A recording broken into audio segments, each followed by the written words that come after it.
Graça e paz do Senhor Jesus Cristo a todos. Agradeço o convite dos irmãos da UPH para compartilhar com os irmãos, as irmãs também nessa manhã, sobre esse tema. Obrigado. Não é meu não, Denis. Pode deixar. Esse não é meu não. Mas agradeço o convite para compartilhar com os irmãos, as irmãs, a palavra de Deus nessa manhã, sobre esse tema bastante desafiante, né? E nós suplicamos a Deus a misericórdia, a graça dele nessa manhã, mas principalmente para que nós, homens e mulheres, né? O Denis já deixou claro, né? Homens, adolescentes, as mulheres, todos são bem-vindos, embora eu creio que essa reflexão, embora sirva para todos, né? Ela chama um pouco mais a responsabilidade daqueles que o próprio Deus chamou a responsabilidade, né, de liderarem de forma servil, de forma fiel a Deus, os lares, a sociedade, enfim, né, o desafio que todo homem tem, em geral todo cristão tem, mas de modo especial aqui eu queria focar um pouquinho mais na responsabilidade masculina sobre isso. E nós somos homens falhos, né, pequenos, frágeis. Você provavelmente como eu, externamente, às vezes nós nos mostramos corajosos e fortes, né?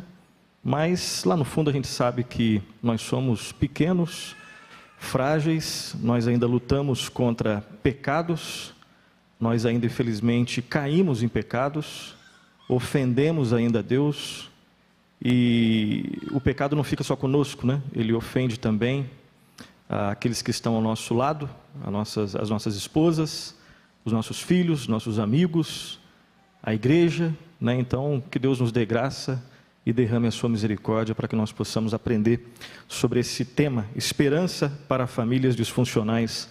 O reverendo Avival, na semana passada, ele até fez uma brincadeira, e é uma brincadeira que tem um fundo de verdade, né? É uma brincadeira onde ele buscou ser bem didático, né? Uma das várias virtudes do reverendo Avival é que ele é uma pessoa muito prática. E ele até falou, disfuncional é muito complicado. É esperança para famílias complicadas, né? Mas então eu vou continuar falando disfuncional aqui, mas disfuncional é aquilo que não funciona segundo o seu projeto, tá? Então é esperança para famílias disfuncionais. Esperança para famílias que ainda experimentam os efeitos do pecado, e por experimentarem os efeitos do pecado, não funcionam segundo a vontade de Deus revelada na sua palavra. Esperança para famílias complicadas, e eu creio que todos nós vivemos esse tipo de realidade, porque nós somos complexos, nós somos complicados, e essa complexidade, eu sei que a palavra complexidade ela pode ser entendida no aspecto positivo, né, em termos de riqueza, mas aqui complexidade no sentido de que é algo que a gente não consegue compreender porque foi danificado pelo pecado. E pela graça de Deus existe esperança para famílias disfuncionais. Pela graça de Deus existe esperança para famílias complicadas, como a minha família e como a sua família. Vamos abrir nossas Bíblias no texto que vai servir de base. Gênesis 37, de 1 a 11, a famosa, muito conhecida história de José, seus irmãos, seu pai. E a minha proposta nessa manhã é revisitar essa história, reler essa história, refletir sobre essa história de Gênesis 37, de 1 a 11, buscando fazer aplicações para o nosso tema, porque ali nós vemos uma família disfuncional, onde cada um dos personagens demonstrava dificuldade, demonstrava pecado, lutava, caía em pecados, mas pela graça de Deus existiu esperança. Então o que nós podemos aprender sobre esperança para famílias complicadas, a partir do exemplo da família aqui de Jacó, José e seus irmãos? Gênesis 37, de 1 a 11, lá está escrito assim, acompanhe a leitura por favor.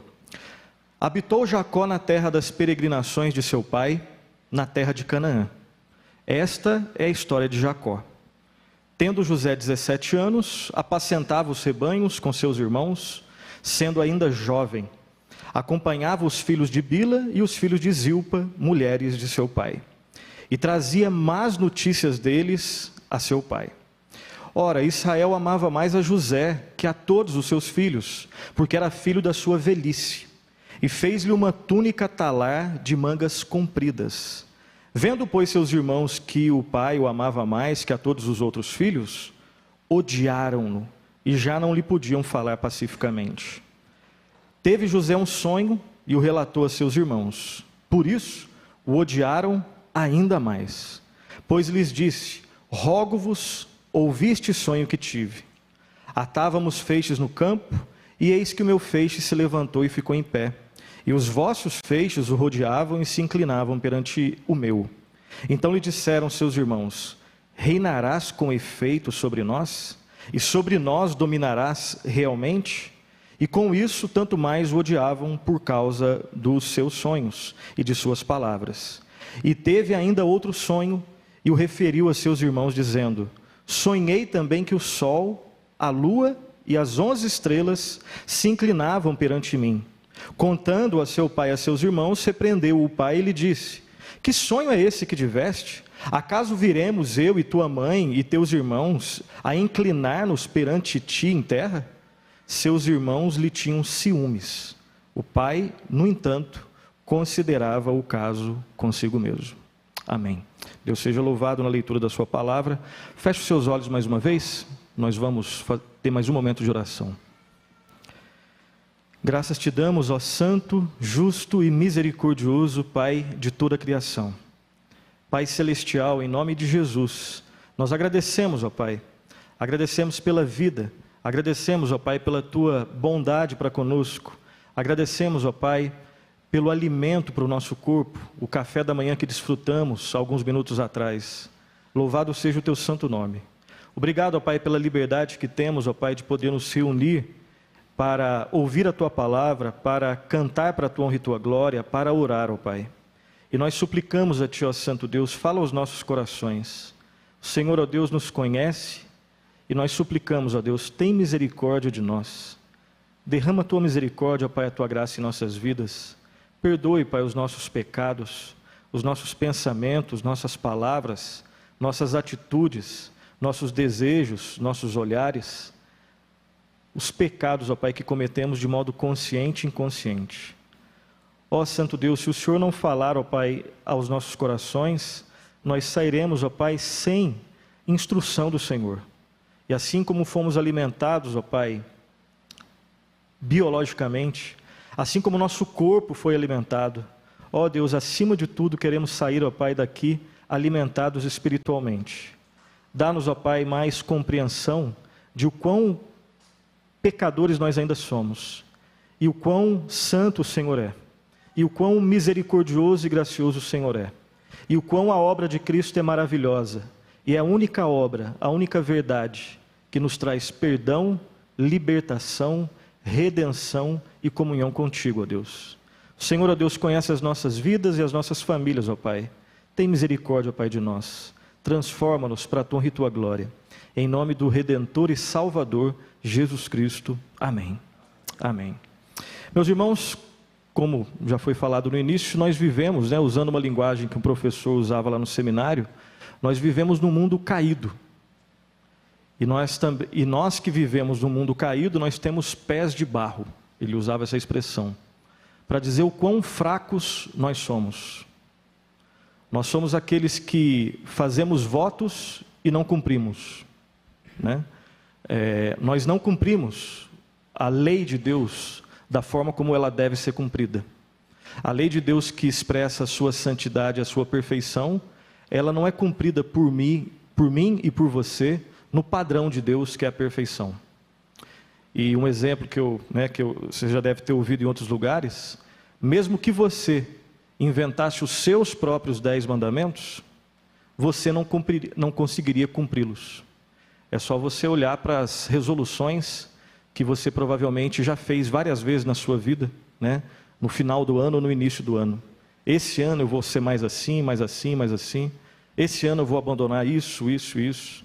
Esse ano eu vou conseguir lutar e vencer aqueles 2 ou 3 pecados que me acompanham já desde a minha adolescência.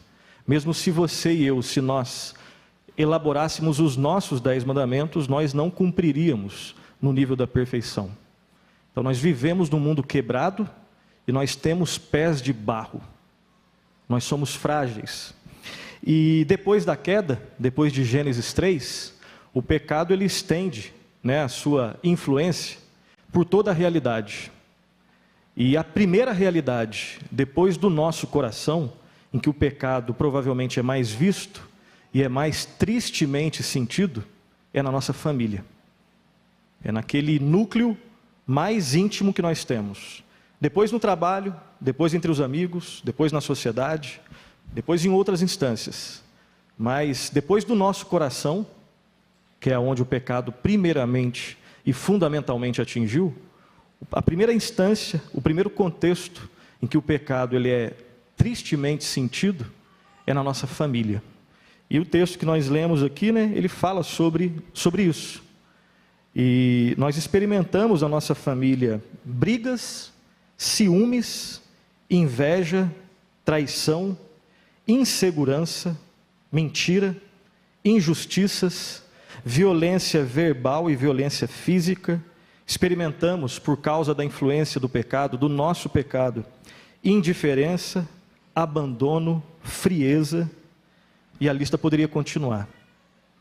E se não tivesse uma vírgula aqui, um mas, um contudo, um entretanto, nós estaríamos perdidos. Mas, graças a Deus que existe um mas, graças a Deus que existe uma vírgula, graças a Deus que existe uma interrupção nisso, porque senão a ladeira, a gente continuaria descendo a ladeira. Mas, no próprio Gênesis 3, só que agora no capítulo 15, no versículo 15, nós temos ali a promessa de redenção.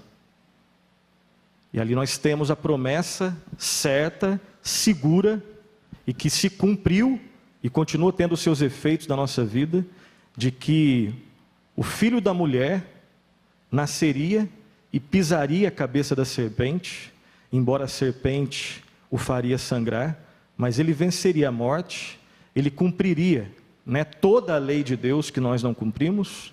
Ele foi até a cruz, o Senhor e Salvador Jesus Cristo, e pela graça, favor imerecido de Deus, existe perdão, existe esperança para os indivíduos que fazem parte da família. E eu creio que esse texto que nós lemos aqui, de Gênesis 37, 1 a 11, ele fala sobre queda e sobre redenção. Nesse texto nós vemos no ambiente individual e principalmente familiar, coisas horríveis do pecado, atingindo indivíduos, atingindo famílias. E pela graça de Deus nós vemos também, pela graça de Deus, pela sua misericórdia, salvação e redenção. Então, depois dessa introdução, quero lembrar com você, quero fazer algumas considerações iniciais sobre o nosso texto.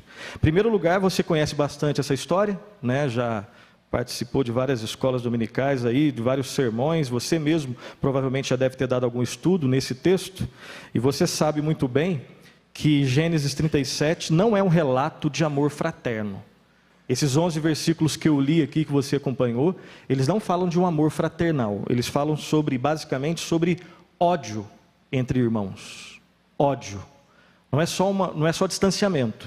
O texto fala de ódio entre irmãos. Inclusive, nesse capítulo 37, a expressão irmão ou irmãos, ela ocorre 21 vezes. 21 vezes. E, basicamente, esses irmãos não vivem bem. E, inclusive, em Gênesis, quando a gente amplia um pouquinho mais, e quando você lembra desses irmãos aqui, Caim e Abel, Isaac e Ismael, e Jacó e Esaú, você tem 3 pares de irmãos que não são exemplos de amor fraternal e de amor sacrificial. Pelo contrário, exemplo de ódio entre irmãos. Inclusive, o primeiro assassinato da história foi entre irmãos. Dentro obviamente, de uma família. Vamos relembrar um pouquinho a história, alguns aspectos principais aqui da história, e você sabe que para compreender a história você tem que entender os personagens e a trama. Os personagens aqui são bem simples, não quero perder tempo nisso daqui, quero ser bem rápido. José, seus irmãos e o seu pai Jacó, só para refrescar a memória. José, seu pai Jacó e os seus irmãos. E existia, qual que era a trama? Qual que era o elemento principal que dava uma tensão na história? É que os irmãos de José o odiavam. E esse nó tinha que ser desatado. Esse problema tem que ser resolvido. E mesmo a palavra Deus, a expressão Deus não estando presente aqui, nós sabemos que Deus é o Senhor da história e Deus tem planos para essa família. Assim como tem planos pela sua graça para a nossa família. Então aqui eu tenho basicamente 2 objetivos. Eu quero conhecer quais são as disfunções, qual que é a bagunça que o pecado fez na vida de José, na vida dos irmãos dele e na vida de Jacó, e como que Deus foi redimindo tanto José, quanto seus irmãos e quanto Jacó. Então nós vamos passar bem rápido por cada um desses personagens. As disfunções, os pecados de José, fazer algumas aplicações, os pecados dos seus irmãos, algumas aplicações, os pecados do seu pai, algumas aplicações, e aí depois, pela graça de Deus, perceber a redenção na vida de José, na vida dos seus irmãos e na vida de Jacó. E no final, nós vamos relembrar um dos temas mais importantes da Escritura, que é entender esse livro aqui como tendo uma grande história por trás de todas as histórias. Existe a grande história que liga todas as micro-histórias, de todas do Antigo Testamento, até o Novo, desde o Antigo Testamento até o Novo Testamento. Quando eu desconsidero a grande história, que é o fio condutor de todas as histórias de toda a Bíblia, nas minhas aplicações do sermão, eu sempre vou ser moralista, porque eu não vou apontar para Cristo. Deu para entender isso? Quando eu leio essa história, sem considerar a grande história que está por trás dela, no final das contas, na hora que eu for fazer as aplicações, eu vou falar assim, seja corajoso, lute contra o pecado, ore mais, leia as Escrituras, tudo isso está certo. Eu quero só saber se a gente consegue fazer isso no nível da perfeição que Deus exige. Todas as vezes que eu desconsidero, repito pela última vez, a grande história, que é a história da redenção, que está por detrás de todas as histórias, de Jacó, de Abraão, de Isaac, de Davi, eu sempre vou entender as Escrituras do ponto de vista horizontal, e vou esquecer o ponto de vista vertical, que é o que interessa. Então no final eu espero compartilhar com os irmãos sobre isso daí, ok? Então, primeiro ponto, José e a bagunça que o pecado causou na vida dele. José e as suas disfunções. E aqui já tem uma primeira pergunta. Nós sabemos que aqui, olhando de forma meio geral, José é o grande herói da história. No final, quando a gente chega no finalzinho de Gênesis, lá em Gênesis 48, 49, 50, José é aquele que foi traído, foi abandonado, quase que foi morto, mas depois chegou lá no topo. Então ele seria, numa história, o grande herói. Só que olha só, normalmente heróis são perfeitos ou quase perfeitos. E aqui nós temos um herói que é muito imperfeito. E nós vamos ver essa imperfeição na vida de José. Em primeiro lugar, não se esqueça que no sentido metafórico, José era um filho de Adão. Na literatura essa expressão ficou famosa nos escritos do C.S. Lewis, principalmente lá nas Crônicas de Nárnia. Todos nós aqui somos originalmente filhos de Adão. Nós já nascemos tortos, espiritualmente falando. Todos nós aqui, originalmente, nascemos em pecado. Nós somos filhos de Adão. E uma das características de um filho de Adão é não conseguir por si mesmo mudar a sua condição. Por isso, a necessidade do segundo Adão, que é o Senhor Jesus Cristo.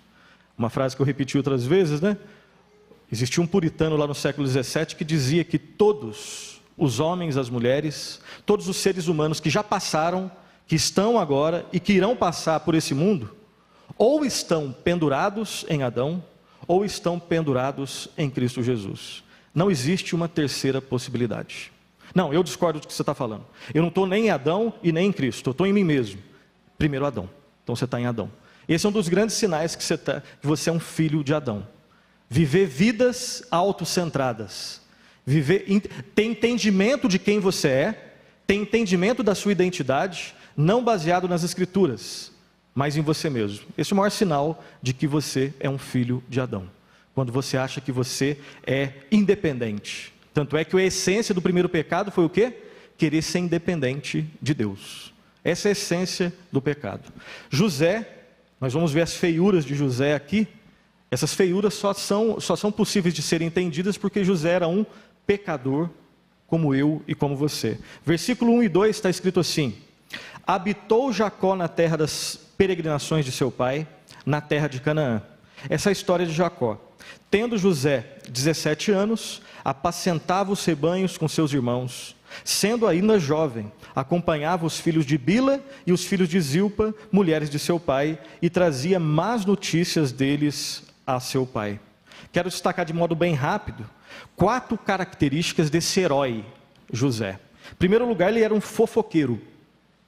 O texto deixa bem claro que ele era um fofoqueiro. Ele gostava de trazer más notícias sobre os seus irmãos. E aqui más notícias, lá no original, é um relato falso e maldoso. Então ele gostava de fofocar. Ele olhava para a pessoa, né, ele olhava lá para os seus irmãos e destacava aquilo que era pecaminoso, fazia provavelmente uma caricatura, e ao invés de repente chorar, se compadecer, né, de ajudá-los, ele gostava de trazer más notícias. Essa é a primeira característica do nosso herói aqui da história. Segunda característica, ele era um difamador, porque quando você exagera na fofoca, você começa. Inclusive a fofoca já é uma difamação.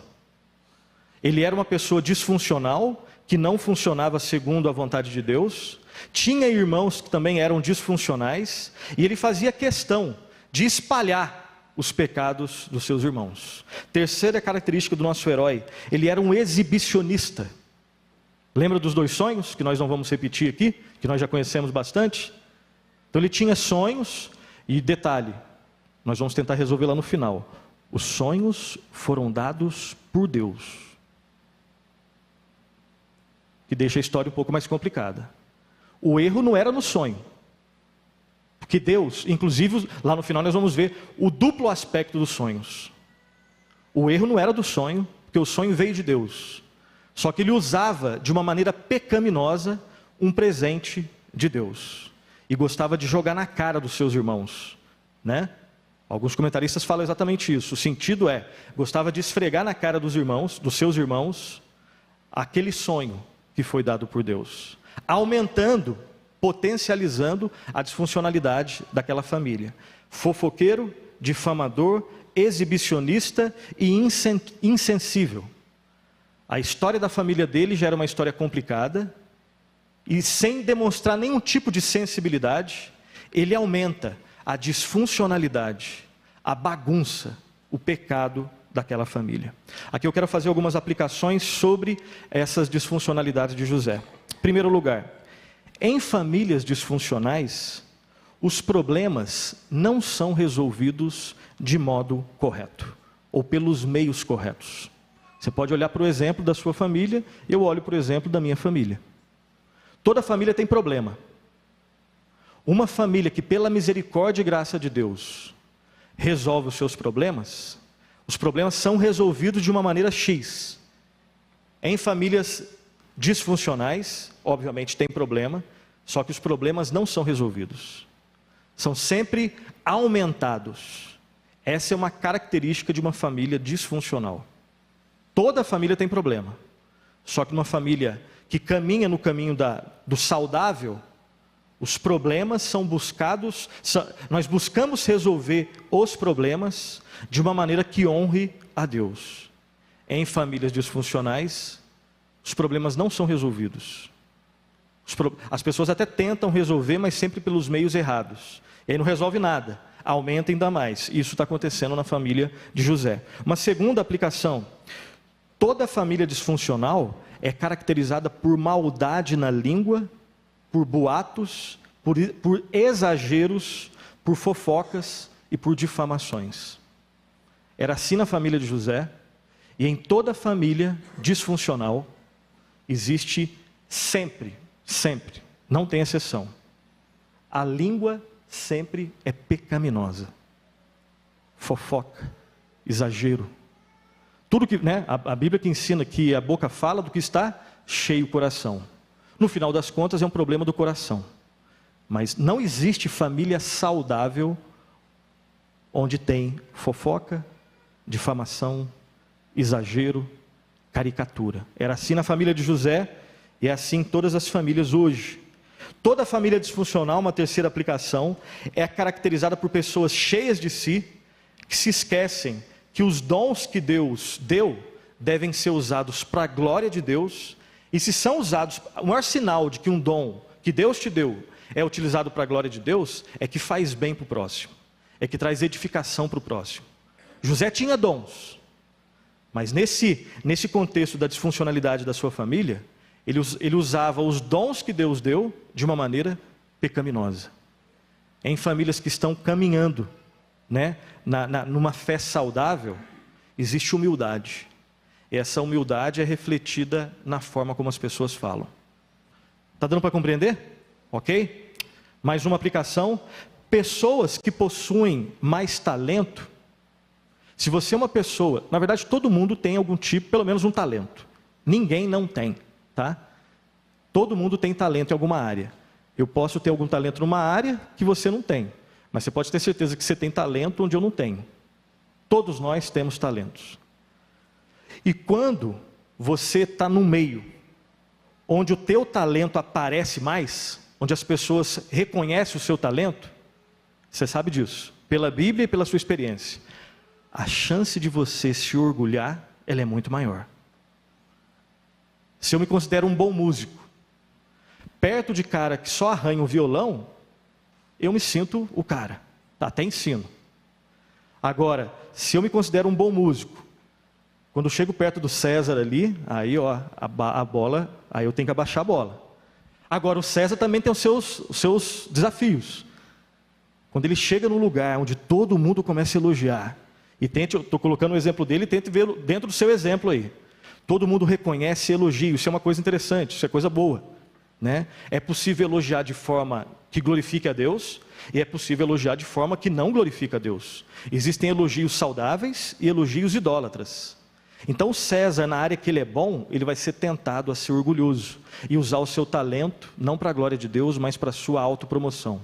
É assim com César, é assim comigo, é assim com todos nós aqui. Em famílias saudáveis, dons são usados para a glória de Deus, e o sinal mais prático de que é para a glória de Deus é que traz edificação para o próximo, sempre para o próximo. E quão bom é se sentir útil, mas sem aquele orgulho. Quão bom é se sentir útil e sabendo que o que você fez, você só conseguiu fazer porque veio de Deus. E aí que nós poderíamos continuar aqui, Quero só terminar nesse início aqui dizendo que a nossa fala precisa ser redimida. A forma como eu trato as pessoas na minha família, na igreja, no trabalho, ela precisa experimentar redenção. Aquela família precisava e as nossas famílias também precisam. A língua, esse órgão pequeno, mas assim como o timão de um navio, é pequeno, mas causa, ou coloca numa direção correta, ou causa uma tragédia. E infelizmente eu tenho exemplos de coisas que eu queria voltar no tempo e me calar, ou então ter falado de uma outra maneira. E que pessoas sofrem de alguma forma com isso, até hoje, talvez, por algo que eu falei e devia ou me calar, ou ter falado de uma outra forma. Esse é José, tá? Agora vamos rapidinho para Jacó. Jacó e as suas disfunções é um pouco menor.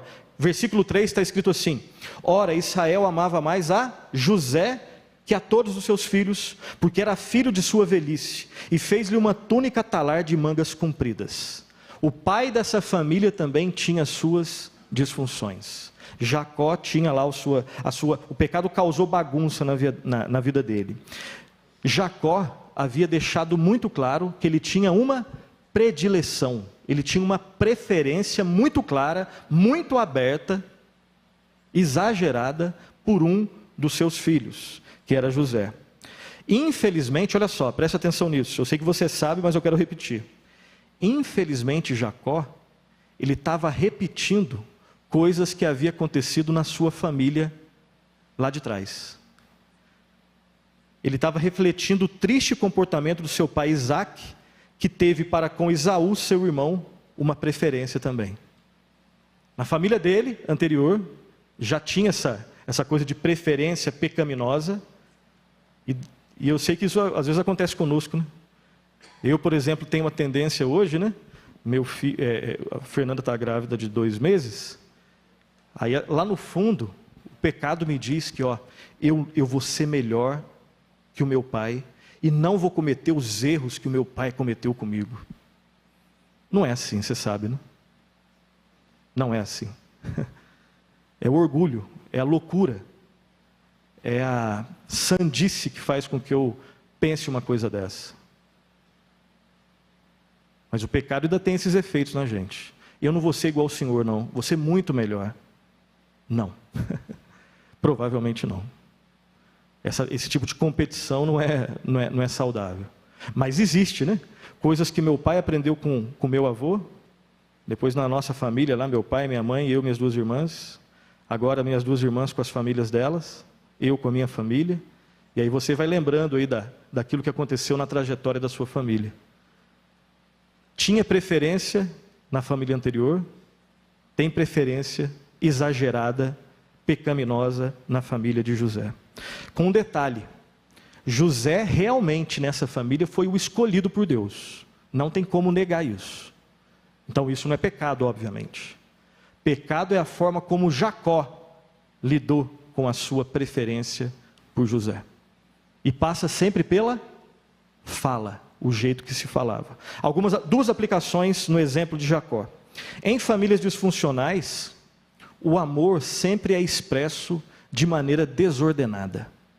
Quando eu estou doente espiritualmente, eu não sei nem criticar de forma honesta e nem elogiar de forma honesta. Sempre é assim. Se pela graça de Deus eu estou saudável espiritualmente, eu consigo fazer críticas de forma honesta, fazer exortações, fazer correções de forma que Deus seja glorificado e o meu amigo seja edificado. Por mais difícil que seja às vezes, por mais difícil que às vezes seja falar algumas coisas. Mas você sabe, né? Quando você ama alguém, quando você ama o teu amigo, às vezes você tem que dar uma encarada e falar a verdade em amor. É sempre um desafio. Quando pela graça de Deus nós estamos saudáveis, nós sabemos fazer tanto as correções quanto os elogios. Quando eu estou doente espiritualmente, eu não sei nem fazer uma coisa nem outra. Quando eu vou fazer crítica, eu só arrebento. E quando eu vou fazer elogio, eu elogio de forma falsa e idólatra. Você é tudo na minha vida, né? Sem você a gente não consegue.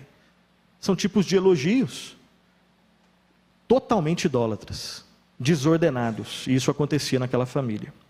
E nós precisamos de Jesus Cristo para reordenar o nosso amor por Deus e pelo próximo. Vimos José, vimos Jacó, agora os irmãos de José e as suas disfunções, que não são poucas. É um texto maior aqui, quero só reler com os irmãos. Na verdade eu não vou reler, é do versículo 4 até o versículo 11, eu quero só relembrar o que nós já lemos no início, tá? Assim como aconteceu, perceba que depois que acontece a predileção de Jacó por José, depois que José conta os seus 2 sonhos para os seus irmãos, vocês lembram qual foi a reação, né? E aqui tem uma reação muito parecida com os homens lá de Babel. Lembra lá da história da Torre de Babel, que também está em Gênesis? Homens que sabiam que a ordem de Deus era o quê? Se espalhar. Se espalhar. O que eles fazem? Eles não se espalham. Eles querem ficar num lugar só, construir uma torre que rivalizasse com a grandeza de Deus, né? E eles estavam, a ideia ali no original é que eles estavam unidos na rebelião. Deus tinha dado uma mensagem, uma ordem para que eles se espalhassem, para cumprir a missão. E aí tem um autor que diz que ao invés de se espalharem para cumprir a missão de Deus, eles se ajuntam para expressar rebelião contra Deus. Então eles constroem uma torre para tentar pateticamente, rivalizar com Deus. A torre era tão alta que Deus, para vê-la, teve que descer. E é sempre assim. Sempre quando eu faço projetos projetos idólatras, onde eu quero rivalizar com Deus, sempre vai ser patético, ridículo. Os meus planos, os seus planos, os nossos planos, fora da vontade de Deus, são sempre patéticos, são sempre uma piada sem graça, e sempre vão incidir em tragédia para nós, a não ser que Deus seja misericordioso e gracioso conosco. Então, assim como aqueles homens lá de Babel, eles se ajuntaram em rebelião, os irmãos aqui de José, eles estavam unidos também. Com qual projeto? Matar o seu irmão. Pegar José e dar uma lição nele. E a gente sabe na continuação da história, quase que isso ocorre. O pecado, ele chegou num grau tão extremo, que irmãos queriam matar o seu irmão. Então, essa é uma disfuncionalidade muito clara na vida ali dos irmãos de José. Algumas aplicações, então, em famílias disfuncionais, pecado é sempre respondido com pecado. Toda família experimenta pecado, mas em famílias saudáveis, pecado é respondido de uma outra forma. Em famílias disfuncionais, como na família de José, e infelizmente às vezes na nossa família, pecado é respondido com pecado. Só para a gente entender um pouquinho o que acontece. E se é assim, eu preciso na minha família, e você precisa na sua família, de redenção para as nossas reações. Você sabe que pessoas vão falar coisas que você não quer ouvir. Como que você vai reagir? Pessoas vão fazer boato sobre você. Como que você vai reagir? Às vezes as pessoas dentro da própria família, aqueles que estão mais próximos, vão agir de forma pecaminosa em relação a você. Você também em relação a elas. Mas tente pensar em você, na sua reação. Eu preciso, você precisa e nós precisamos de redenção para a nossa reação. Reagir ao pecado, não de uma forma pecaminosa. Ser duro, mas sem pecar. Ser um pouco mais flexível, mas sem pecar. Demonstrar sempre amor, mas chamar de amor o que realmente é amor. Então vimos um pouco José, vimos um pouco Jacó e vimos um pouco as disfunções dos seus irmãos. E uma pergunta, porque o texto que nós lemos, os 11 versículos, termina basicamente desse jeito. Obviamente depois a história continua. A pergunta que talvez eu faça e você faça é: onde está Deus nessa história? Onde que Deus está nesses 11 versículos aqui? Embora, eu disse lá no início, que a palavrinha, a expressão Senhor ou Deus, Deus não está expressamente ali. Agora, quando a gente olha para toda a Escritura, a gente sabe que não existe 1 milímetro, 1 milímetro da realidade onde Deus não esteja ali. Nada nessa história aqui pega Deus de surpresa, absolutamente nada, nenhum pecado, mesmo se os irmãos de José tivessem matado, assassinado a ele, nada disso foge ao controle soberano de Deus. E a forma assim mais clara que nós vemos nesse texto da presença de Deus, por mais estranho que pareça, são nos sonhos de José. Nos sonhos de José. O único momento onde claramente é dito que é o Senhor que deu esses sonhos a José, foi exatamente nesse contexto. E a despeito da nossa incompreensão, quando eu entendo as coisas que estão acontecendo comigo e na minha família, ou quando eu não entendo as coisas que estão acontecendo comigo e na minha família, eu tenho que sempre partir do princípio da soberania de Deus. Deus é aquele que tem o controle de absolutamente tudo o que acontece conosco. Quando nós entendemos e quando nós não entendemos. E aqui nós temos algumas aplicações. Os caminhos redentores e redentivos de Deus são diferentes, muitas vezes, dos meus caminhos redentivos e redentores. Até porque quando eu falo meus caminhos redentivos e redentores, é sempre entre aspas. Provavelmente, muitas coisas que acontecem na sua família, ou todas, eu não vou falar todas porque eu não conheço, mas olhando para os problemas que eu causo na minha família, e tente olhar para os seus, a gente sempre tem uma solução. Bom, já que aconteceu isso, o que eu vou fazer? Tem que fazer isso, isso e isso. Normalmente, o projeto de Deus é outro. O projeto de Deus, normalmente, é outro. E lembre-se do seguinte, Deus sempre odeia o pecado, Deus sempre odeia o abuso, Deus nunca, jamais vai desculpar, relativizar o pecado. O homem, ele é sempre responsável pelo seu pecado que flui do seu coração perverso. Entretanto, preste atenção nisso. Aqui nós estamos num contexto de pecado e sofrimento. Os processos de redenção de Deus, eles sempre vão passar pelo contexto do nosso pecado e do nosso sofrimento. Quando Deus redime o seu povo, Ele está redimindo pessoas que ainda lutam todos os dias contra pecados e sofrimento. Não existe possibilidade da gente experimentar força, amadurecimento na nossa vida sem sofrer. E as coisas que eu sofro, elas estão diretamente ligadas aos pecados contra os quais eu luto, e quando eu estou lutando, graças a Deus, e alguns pecados que às vezes eu quero brincar com eles. E todas as vezes que eu brincar com o pecado, todas as vezes que você brincar com o pecado, você sabe disso pela Bíblia e pela sua experiência, que o pecado não vai brincar com você. O pecado nunca vai brincar com a gente. Ele vai sempre ser uma ofensa a um Deus santo, ele vai sempre ser uma tragédia na minha vida, embora na vida do cristão seja uma tragédia temporal, uma tragédia que na verdade não tem a palavra final, porque Cristo é que tem a palavra final, na vida daqueles que se arrependem e creem nele. Mas sempre a soberania de Deus na vida do seu povo, especificamente quando a gente tenta entender a redenção, vai passar pelos pecados contra os quais nós lutamos e o sofrimento que advém do pecado. Isso aconteceu com José, com seus irmãos, com Jacó, e acontece comigo e com você. Vejamos como se deu a redenção na vida de José, aproximando agora mais do final da nossa palavra aqui. José, como que se deu a redenção na vida de José? Nós vimos as disfunções. Como que se deu a redenção? José já estava no coração de Deus, definido que ele seria um líder. Só que ele, nessa história, não estava preparado para ser um líder. Então ele tinha que aprender muita coisa.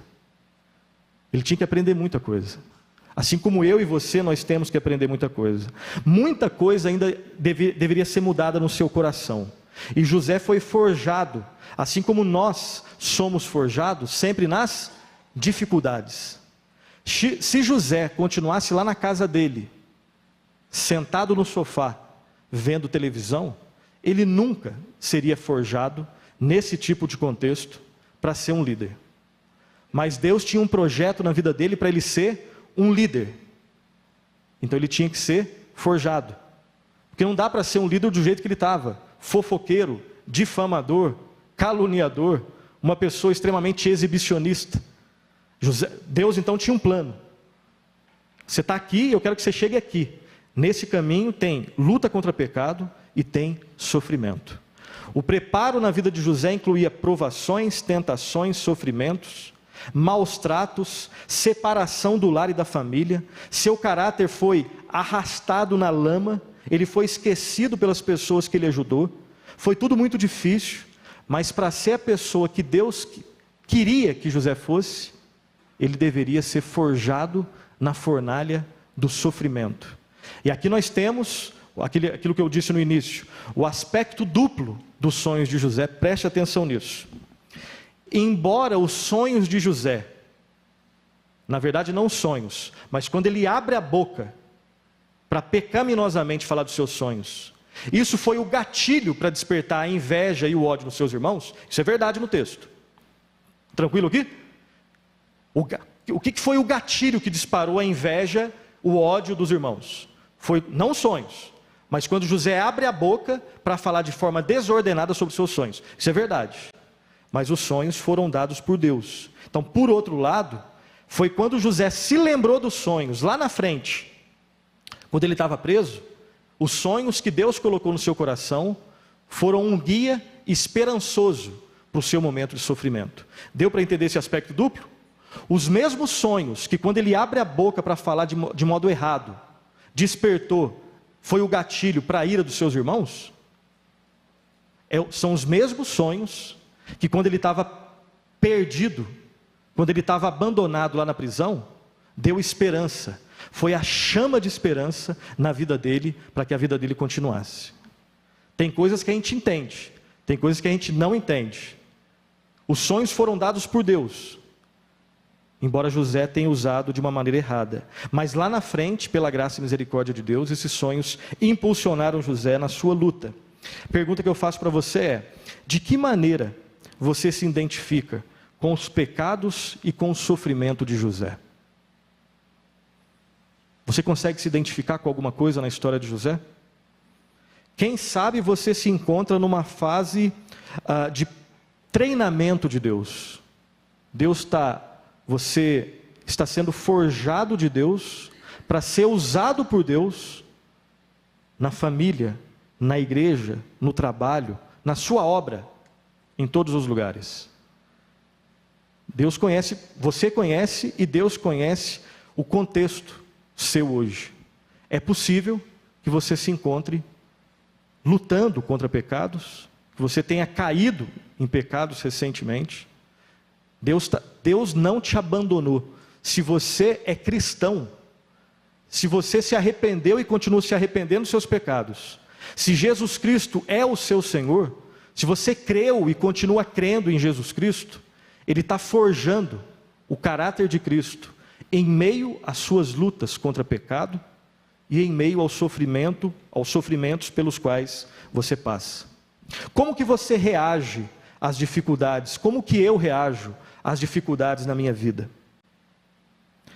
É isso que eu queria falar sobre José. Agora, como que se deu a redenção na vida dos irmãos de José? Na vida dos irmãos de José. Perceba que com José, Deus tinha, é um autor que diz isso, eu acho muito interessante. Com José, embora ele tenha pecado, Deus tinha um programa de treinamento que passa pelo sofrimento. Programa de treinamento que passa pelo sofrimento. A gente sabe como é que foi a história. Foi preso, foi abandonado, aquela coisa toda. Ele estava sendo treinado em meio ao sofrimento. Agora, com os irmãos de José, Deus tem um programa de treinamento em meio ao pecado. Não que José não tivesse pecado, mas quando a gente compara José com seus irmãos, José sofreu pelos seus pecados e pela maldade dos seus irmãos. Agora, como que Deus vai trabalhar para redimir os irmãos de José? Eles sofreram muito mais, não pelo sofrimento de Jacó na vida deles, porque no texto você não tem informação desse jeito. Ele claro que teve aquela questão da inveja, né? José não foi sábio quando ele vai falar dos sonhos, mas José não chegou a bater neles, José não chegou a fazer oração imprecatória, pelo menos não tem registro no texto, né? Talvez lá no coração tivesse passado algo do tipo. Mas os irmãos de José, que também eram filhos de Deus, eles passariam por um treinamento. Teria, obviamente, sofrimento. E esse sofrimento é que, pela graça de Deus, os moldou. E aqui eu quero destacar só algumas questões que são as seguintes.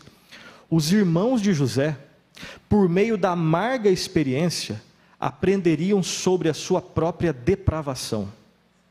Perceba que depois que eles perseguiram José, eles não ficaram com remorso, mas segundo o texto de Gênesis 37, 25, eles se reuniram para se alimentar juntos. Imagina só você planejar a morte do seu irmão, e depois você sai tranquilamente, ou quase isso, para se alimentar juntos. pecado está ardendo, está aparecendo no coração deles. E mais uma informação da depravação dos irmãos de José. Depois, eles enganaram o próprio pai para que pensasse que José estava morto, que fora devorado lá pelo animal selvagem, né? Eles colocam sangue de um animal na túnica para enganar. Preste atenção nisso. O pecado na vida de um ímpio, ele tem efeitos específicos e não tem esperança, a princípio, se a pessoa realmente é uma ímpia, se ela morre negando o Senhor Jesus Cristo. Agora, como entender, naquilo que a gente consegue entender, o pecado, as lutas, as quedas do povo de Deus? Nenhum pecado que eu venha cometer, que você venha cometer, pega Deus de surpresa. Isso é um princípio bíblico claro. Absolutamente nada pega Deus de surpresa. O que você pensou ontem à noite, o que você vai pensar amanhã, o que você já fez na vida, o que eu já fiz na vida, Deus sabe. De tudo. E Ele não sabe só o que foi feito. Ele sabe com qual intenção nós fizemos o que foi feito.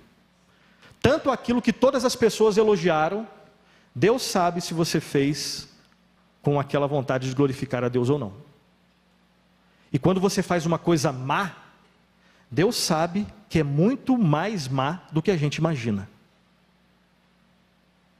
Isso é muito sério. Agora, olha só, quando Deus dá um vislumbre para mim e para você, da nossa depravação total, embora isso seja horrível, embora isso seja às vezes difícil de você colocar em palavras, o vislumbre que Deus dá, quando Deus deixa nós nos vermos quão feios nós somos, isso tem dois efeitos a princípio. O primeiro é realmente colocar nossa boca no pó. E aí o segundo é, coloque a boca no pó, porque no pó ainda pode haver esperança. É difícil quando você se enxerga como você realmente é em pecado. Não foram calvinistas que inventaram a depravação total, viu? Não foram os calvinistas, Calvino, algum reformado que inventou a teoria, a doutrina da depravação total. Você pode até achar que o nome é muito pesado, mas na Bíblia é muito mais pesado ainda.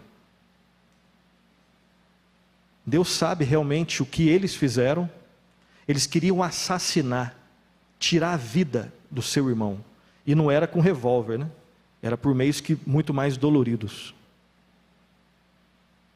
Dá para imaginar um pouco das maldades que já passaram no meu coração e no seu coração? No meu coração vocês vão saber, obviamente, né? Mas olhando cada um de per si.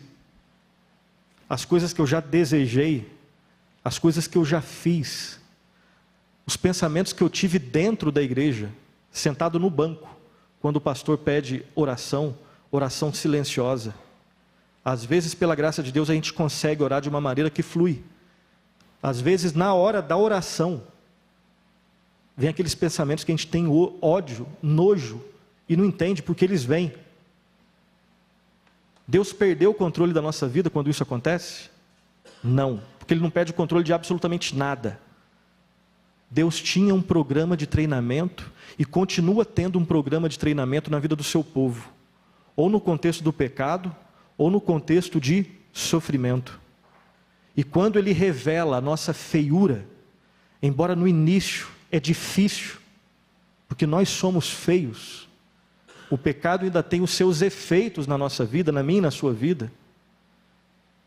Quando Ele faz isso com o Filho dEle, é para a gente se arrepender e voltar para Ele.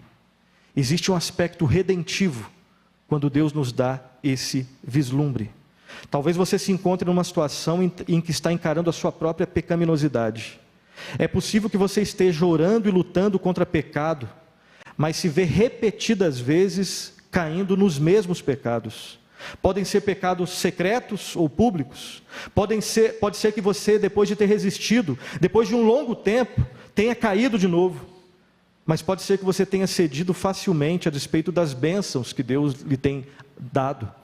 O reverendo Lloyd Jones, né, aquele pregador inglês, lá da capela de Westminster, ele tem um livro chamado Depressão Espiritual, e num dos capítulos ele diz que, às vezes, ele tenta entender qual é o contexto onde nós caímos em alguns pecados. Ele fala que, às vezes, depois de uma grande bênção, vigie, porque na Bíblia, na história dele, e eu creio que na nossa história, depois de grandes bênçãos que Deus nos dá, por mais paradoxal que isso possa ser,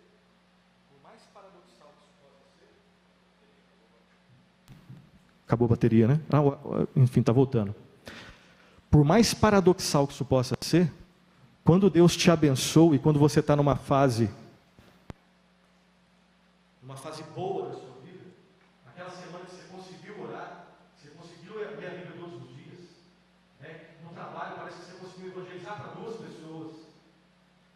Não afrouxe, não baixe a guarda, porque na Escritura e na história nós temos exemplos de quedas, e às vezes quedas grandes, depois de grandes bênçãos. Isso é estranho, isso? Estranho? Mas isso acontece. Isso acontece. Então, não sei qual é o contexto seu, mas que Deus nos dê graça para sempre buscarmos. Seja qual for a situação, saiba, Deus continua sendo soberano e você continua sendo dependente dele. Se você é filho de Deus, você será treinado, ou no contexto do sofrimento, ou no contexto do pecado.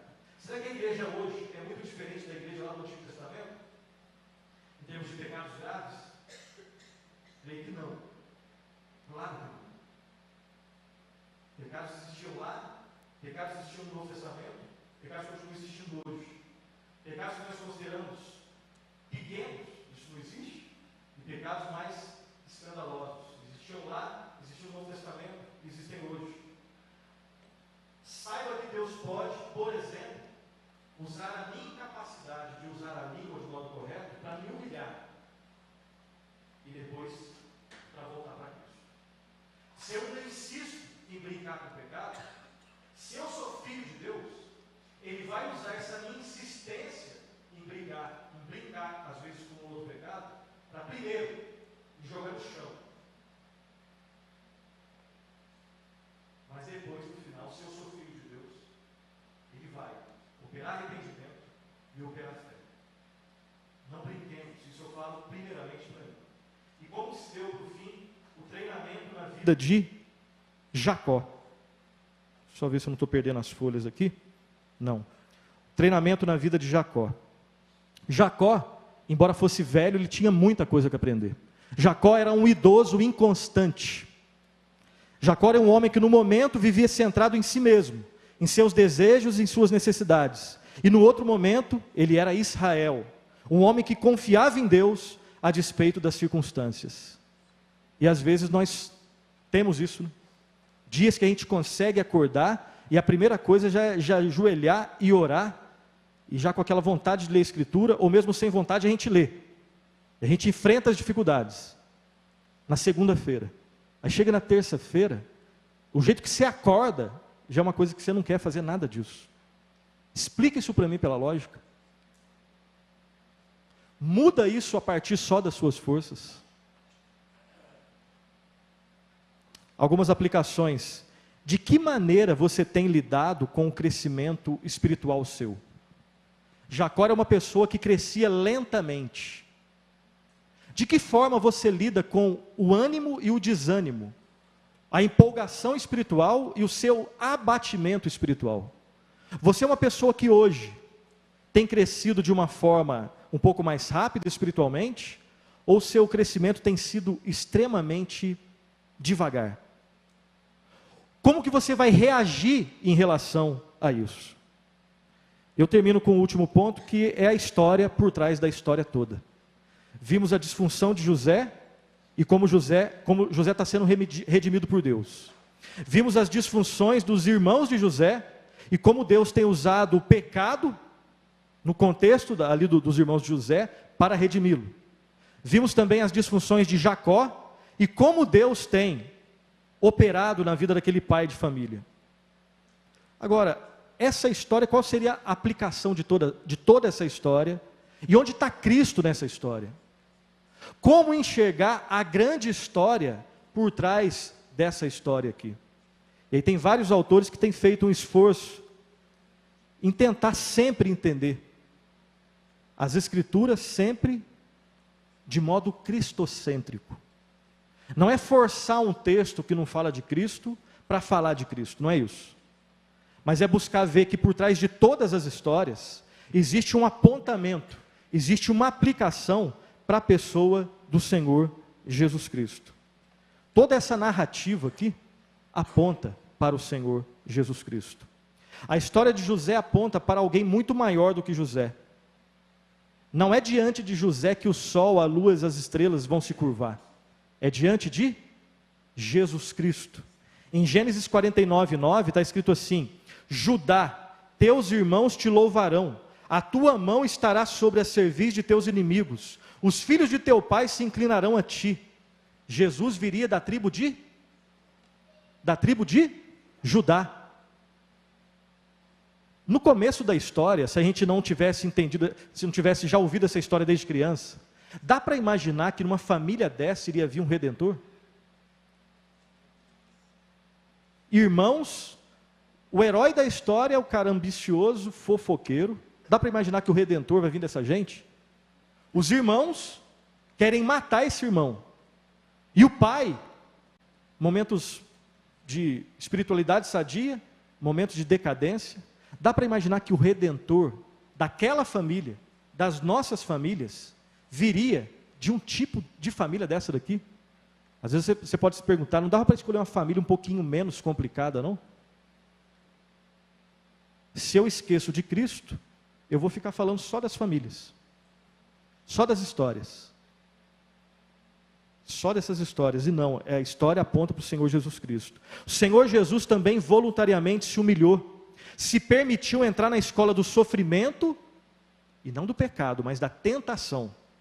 Os seus próprios irmãos não acreditaram nele. Jesus enfrentou isso, uma família difícil.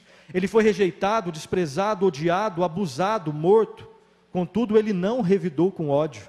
A minha fala precisa de redenção, redenção que só existe em Cristo. As minhas ações e reações precisam de redenção, redenção que só existe no Senhor Jesus Cristo. Essa redenção não existe em José e nem em Jacó, mas existe naquele para quem José apontava e para quem Jacó apontava. O Senhor Jesus foi manso, humilde, bondoso, compassivo para com pecadores e para com aqueles que são rejeitados. Aqueles que foram perdoados devem perdoar. Aqueles que foram amados devem amar. Aqueles que foram alvos da misericórdia divina devem dispensar misericórdia àqueles que erram conosco. Existem muitas pessoas que nós devemos dispensar a nossa misericórdia. Aqueles como nós que foram alvos da sua graça devem agir e reagir com graça. Olhe para Cristo, viva em Cristo, agradeça a Cristo, louve a Cristo, pois somente em Cristo pessoas disfuncionais, como eu e como você, que fazem parte de famílias devocionais, disfuncionais, como a minha e como a sua, somente em Cristo é que nós podemos experimentar redenção. Com meu pai, com a minha mãe, com as minhas irmãs, com os meus irmãos, com pessoas que foram adotadas e que vivem, são meus irmãos adotados, tios, tias, sobrinhos, sobrinhas, irmãos, que às vezes a gente tem vontade, a gente não fala, a maioria não fala, mas lá no fundo a gente quer matar às vezes, e aí é sem piada. Ou você tem certeza que se colocasse um pendrive no seu coração, tem certeza que o que aparecesse ali, você nunca quis matar ninguém na sua vida, ninguém da sua família. Pode ser que você diga que não e seja verdade, mas você tem certeza que você nunca teve vontade de matar alguém da sua família? E eu não estou fazendo essa pergunta, no final para causar, não, nada disso. É só para que, se eu no meu coração um dia já tive vontade de fazer isso, e provavelmente já tive, eu reflito a queda daquelas pessoas. Isso deve me levar a vergonha, arrependimento e a Cristo. somente em Cristo. Você sofre, Cristo sofreu, o seu sofrimento não é inútil. O sofrimento de Cristo é redentivo. Eu e você, nós precisamos da pessoa e da obra bendita, do Deus Filho, do Deus Homem, do Filho de Deus, o único que já passou por coisas que a gente nunca vai conseguir imaginar, e pode redimir a mim e a você. E aqui eu termino mesmo, dizendo que eu sei que tem crianças aqui e mulheres, e como o Denis deixou bem claro, sempre serão bem-vindos. E continuem vindo e convidem outros. Mas aqui pegando um pouco mais naqueles que o próprio Deus, quando criou a estrutura da realidade, especificamente a estrutura da criação, especificamente a estrutura familiar, chamou uma responsabilidade diferente aos homens. E eu falo isso tremendo. Eu estou aqui na frente com o microfone na mão, não estou falando como exemplo, porque não sou. Mas que nós tenhamos mais momentos assim. Porque você, provavelmente, parecido comigo, você não gosta de se abrir com outros homens. Você, parecido comigo, os defeitos eu sou sempre o exemplo, parecido comigo, você não gosta de falar sobre as suas lutas contra pecados que você luta, sobre as crises que você tem em qualquer área, relacional, espiritual, familiar, sexual. Comigo, assim como eu, você provavelmente deve ser assim. E Deus disse que na família e na sociedade, os homens devem exercer uma liderança servil. É uma liderança diferente da liderança humana. Aquele que serve, aquele que quer realmente servir a Cristo, deve servir ao próximo.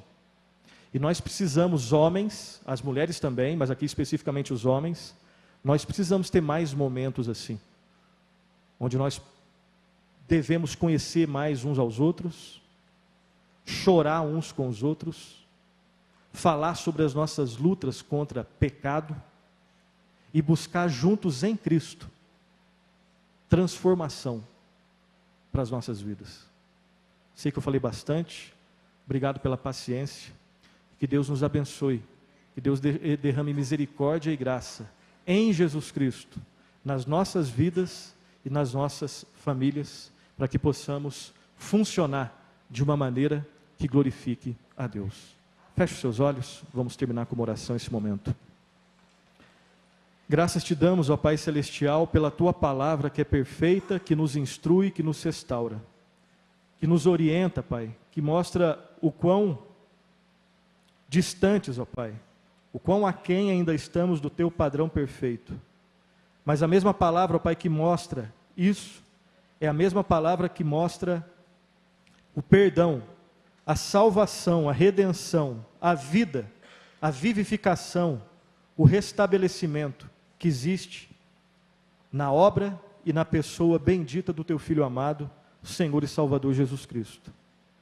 Ó Deus, obrigado porque relembramos, ó Pai, esse evento, alguns aspectos aqui na vida da família de Jacó, na vida de José, na vida dos seus irmãos, ó Pai. Vimos, ó Pai, o quão feio o pecado os atingiu. E até onde foi a Tua redenção, ó Pai, na vida deles. Ó Deus, o Senhor nos conhece, nós suplicamos, ó Pai, perdoa-nos os nossos pecados. Tem misericórdia de nós, ó Deus. Ensina-nos a estar mais perto do Senhor e mais perto uns dos outros, ó Pai, para buscarmos ao Senhor em oração. Dá-nos, ó Pai, convicção de pecado, para que possamos, ó Pai, chorar sozinhos e juntos pelos nossos pecados, possamos confessar os nossos pecados, abandonar os nossos pecados, e para que possamos olhar para Ti, Senhor Jesus Cristo. Tem misericórdia de nós, ó Deus, transforma as nossas vidas, molda os nossos corações, ensina-nos a abandonar hábitos pecaminosos.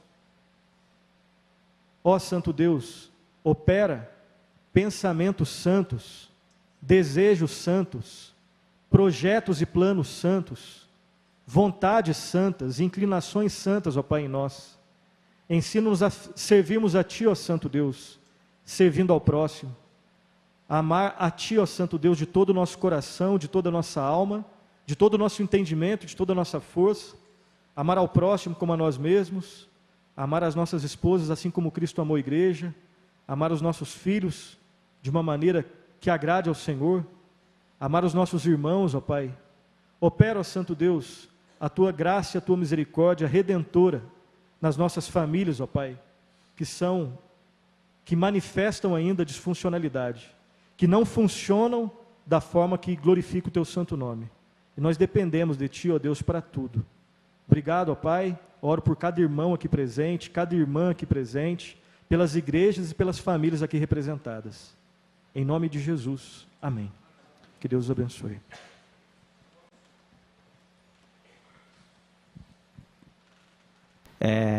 Só duas coisas, então. Geralmente a gente faz isso, não mudou. A gente abre, a gente teria aí mais uns 5, 10 minutos, se alguém desejar fazer uma pergunta para o nosso pastor preletor. Então, tem um microfone, se alguém tiver alguma dúvida, quiser falar sobre o tema, me fala, a gente leva o microfone. Falei bastante hoje, foi mal. Tem um aqui. Amém, amém. E o pastor indica algum livro específico para que nós pudéssemos ter acesso, ler e aprender mais acerca desse tema? Inclusive, os irmãos entenderam, né? Se tem alguma bibliografia específica que pode nos ajudar sobre esse tema. Essa mensagem aqui, quem me ajudou a fazê-la, né, foi um autor norte-americano. Ele faz um comentário especificamente sobre esse texto. Inclusive o título, né, foi tirado de lá, Esperança para Famílias Disfuncionais. É de um livro da cultura cristã. Eu peço perdão porque não lembro o nome dele agora. É sempre ruim quando a gente não lembra o nome do livro, mas é um comentário que o Ian Duguid, depois o reverendo Alberto, que ele sabe a pronúncia certa, mas da editora Cultura Cristã, Ian Duguid, né? Ele tem 3 comentários sobre Gênesis. E no segundo comentário, ele analisa exatamente esse texto e fala sobre essa esperança para famílias disfuncionais a partir do exemplo da família de Jacó. Agora, especificamente sobre essa questão de liderança masculina, né? Sobre masculinidade bíblica, essas coisas todas, a literatura protestante, reformada, evangélica, tem crescido aqui no Brasil nesse sentido, né? Inclusive tem um programa da rádio, depois vocês podem entrar no programa IPP em Ação, é isso mesmo? MENAP, tem um programa que chama MENAP, né? Aqui da igreja, e teve um programa específico só com indicações de livros que falam sobre masculinidade bíblica. Esses livros podem ajudar bastante, inclusive eu incentivo os irmãos nas suas igrejas, ou aqui, ou na igreja, né? Eu sei que tem irmãos de outras igrejas, a fazerem grupos de estudo, né? Leiam 2 capítulos no mês, depois se reúnam lá, comes e bebes, e ficam lá uma hora e meia, 2 horas, para conversar sobre aquilo que foi lido. Então isso eu creio que é bastante produtivo. Tem um livro recentemente lançado pela Editora Fiel, chamado Homens de Verdade, Editora Fiel. Então essa é uma indicação interessante. Tem da Editora Monergismo também, um livro chamado O Homem Bíblico, da Editora Monergismo. Esses são 2 livros que eu lembro agora, que falam sobre masculinidade bíblica, né, nessa perspectiva mais evangélica, reformada, enfim. São livros que podem ajudar. Você lê, eu acho que vai... Claro que são livros que dão uma burdoada a princípio, né, mas que oferecem esperança também.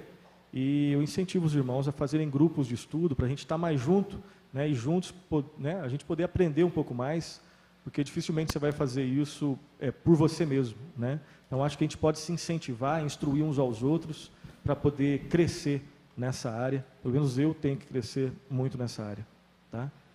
Homens mais maduros, né? Você que é um homem, claro que a gente não está trabalhando aqui com ideia de perfeição, mas homens mais maduros, estejam mais juntos com os adolescentes e os jovens da igreja, né? Para orar com eles, porque a gente sabe, nós precisamos de exemplos.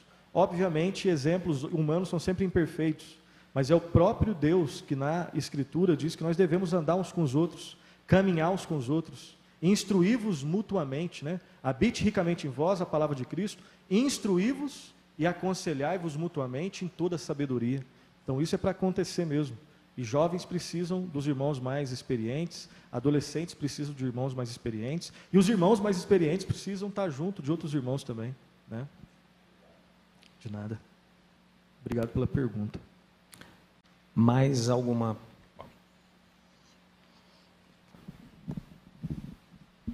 Bom dia. Só complementando aí a questão da indicação do livro, eu queria fazer uma indicação de um livro que eu gostei bastante, chama Um Homem Segundo o Coração de Deus. O autor é Jim, J-I-M, George. É um livro também que eu acho bem edificante para esse tema. Obrigado. O Homem Segundo o Coração de Deus. Mais alguma pergunta?